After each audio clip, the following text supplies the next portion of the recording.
with my last guest tonight, the seventh roly-poly. Ladies and gentlemen, Les Dawson.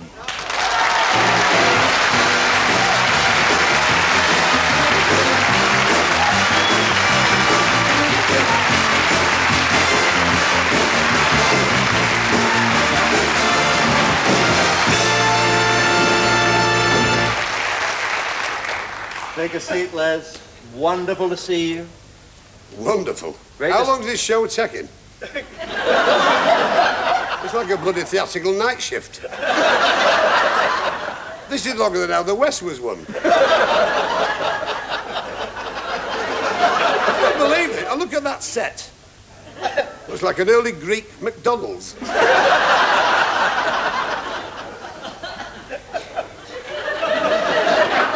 Say something, you're the host.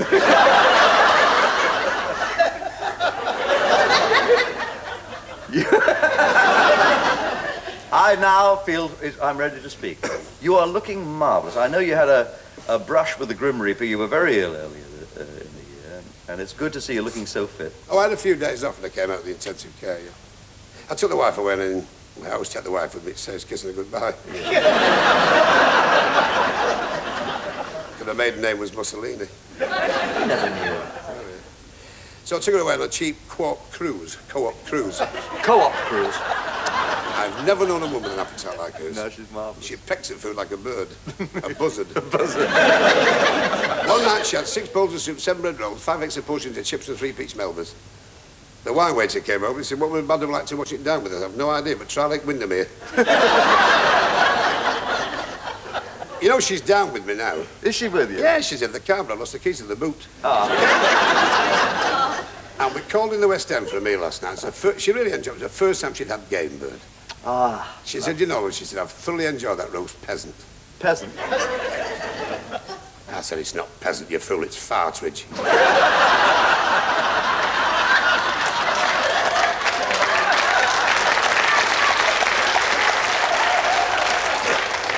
Well, she's like that, she's ignorant.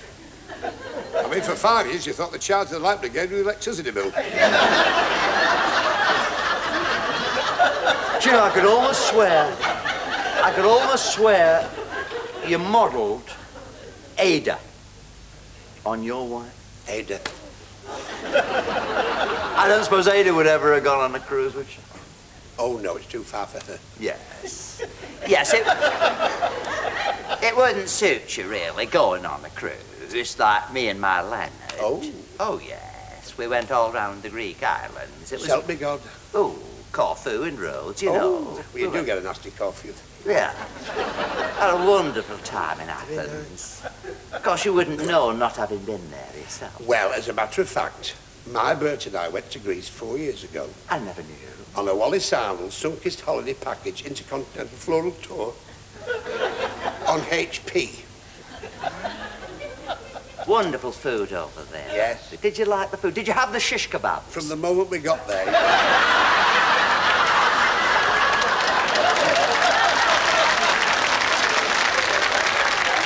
My Bert said it was the water. The water? It was right through your system. No, I'm talking about... I'm talking about absorbing the culture. I mean, there's so much to see there. Did you see the Acropolis? See it, we were never off it. My Bert had to wear a rubber ring all the way back. Pig ignorant you are, honestly. Oh, we loved it over there, me and my Leonard. Photos. My Leonard. Oh. My Leonard has a Polaroid. I've noticed the way he limps. Did you take your Winnie along? Has he had anything? Leonard, no, never.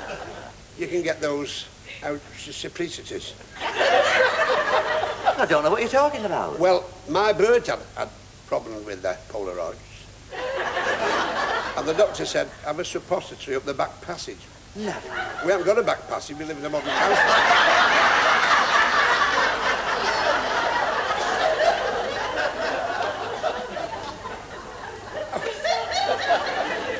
Your Winnie, though, did you take your Winnie along on the holidays? Oh, God, she's had some trouble. Winnie? She married this Polish acrobat. Oh. Always scratching his matches on the anaglypta. I saw her at the spa. I've just got in for a bit of meat, and I never go to Mulligan's anymore. And I brought her over for a cup of tea. And I knew she just slumped on the uncooked maquette sweet. I do a bit of mince for Birkin. And she just slumped there. I gave her a cup of tea and a Garibaldi. And I knew there was something wrong. God love her. She's had everything away.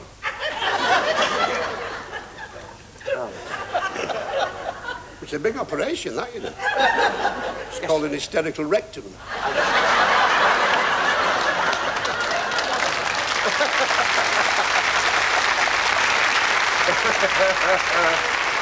Oh, boy. Oh, I hope Roy Barraclough isn't going to sue. No, he won't sue. Because he makes a lovely Cissie. Yeah, no.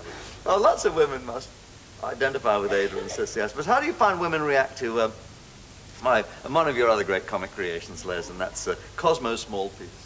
Funny enough, women liked him. One woman pulled up, I said, I like that character because he's honest. Yes. See, he never touched a woman. He was purely fantasy. That's right. He was Billy Bunter with the cream cakes, wasn't he? Just That's right. Dreaming of it all. That's right. I believe, Mr. Smallpiece, that you are an expert on... Mr. Smallpiece, I believe that you, since you can bring us some kind of expertise in the subject of forecasting the garden year, we would like to know what is in store for us in the gardens. Well, thank you, Mr. Monk. May I call you Mr. Monkhouse? It's only in fun. Oh, fine. What's happened is, primarily, the weather patterns have changed dramatically in the Western Hemisphere. For instance, the Gulf Stream has changed its course quite radically, so that codlings, for instance, are in shallower water, which brings more heat to the coastal regions, particularly the north. Oh, that's wonderful. And we're finding out that, of course, my dwarf gladioli this year have been absolute joy. Well, this will be wonderful news for those with small holdings. Yes, of course. And so we're looking forward to a bonanza, as it were, of a summer. How wonderful, Mr. Yeah. Smallpiece. Because it is such a wonderful thrill to see the spring, casting one's mind back to when the trees had bare limbs. Wonderful to see all the early bloomers. Ooh. And in the orchard in search of a juicy pear. Oh, bounce, bounce. Up a tree, pulling down granny smiths. And the full rosiness of the cheeks of the russets. Oh, I know. Get rid. But nothing beats strawberries. Oh, strawberries. Round and red and plump.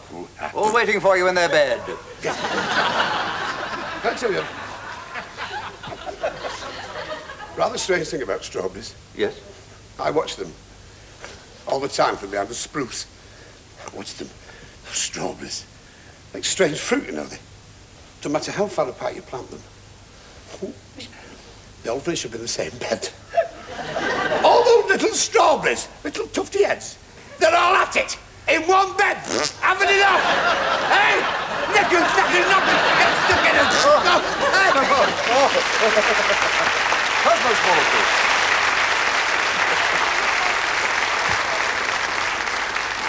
You know, it wouldn't be possible for the public to forgive me if I had the great Les Dawson here and didn't ask him to go to the keyboards.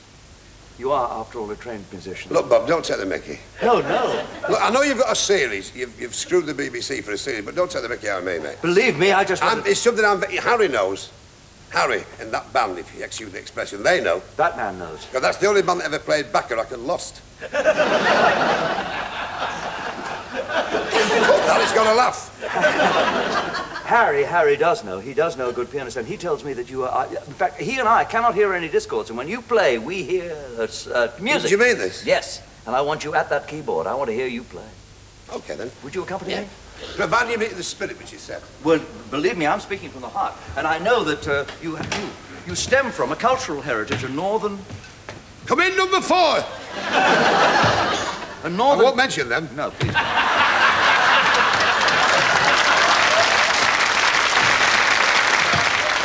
After all, in the north, and particularly in Sheffield, a tremendous cultural heritage of music. Well, that's so very true. And Harry was a little bit moist around the eyes tonight. I think he is, a little moved. Yeah. That tonight does mark the anniversary of the death of one of Britain's great But alas, forgotten composers. I refer, of course, to Seth Bottlecrud of Sheffield, who was the first man to discover that people who ate prunes were never late for work. Seth Bottlecrud. Yeah. He was a wonderful man. He married a woman who was the leader of a strike picket outside a chickenpox vaccine factory. She caught the disease. Did she? It's the first time in history the picket's been popped. To illustrate his virtuosity, which we mostly did on postcards, here's a song which I think epitomizes his greatness. It's a song he wrote to delay tragically dying at the Friends of the Mafia hot pot supper at the Hyde and Skin Works, Wigan. He fell in a vat of whiskey and died of ecstasy. That's the song he wrote. The last song he wrote. It's very moving.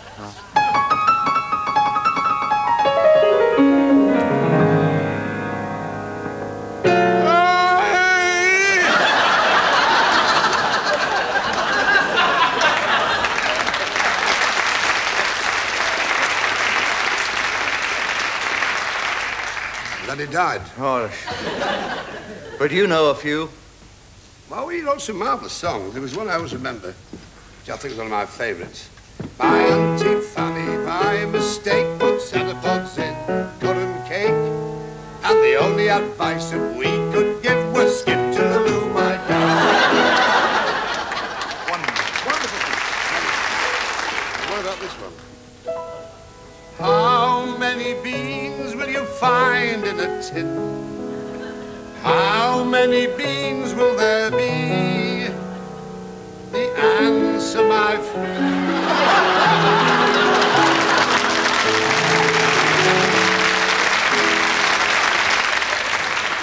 An old barrow boy from Mill Hill swallowed an atomic pill. They found his barrow in Arrow and his nuts up a tree in Brazil. It's high time that you accompanied me with a little song. Now, do you have a choice? Yeah, well, what's with your act, goodbye. No. With you and me together, surely, forever, side by side. Yeah, that one. Yeah. Diminishing fifth. Leave the 12th out. Come on to the... All right, lads? Yeah.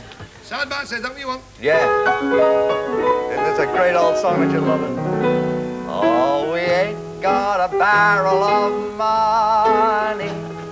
Maybe we're ragged and funny, but we travel along, singing a song side by side. Don't know what's coming tomorrow. Don't sweat. Maybe it's trouble and sorrow.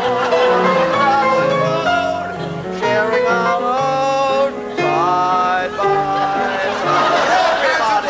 Through all kinds of weather, let's hear it.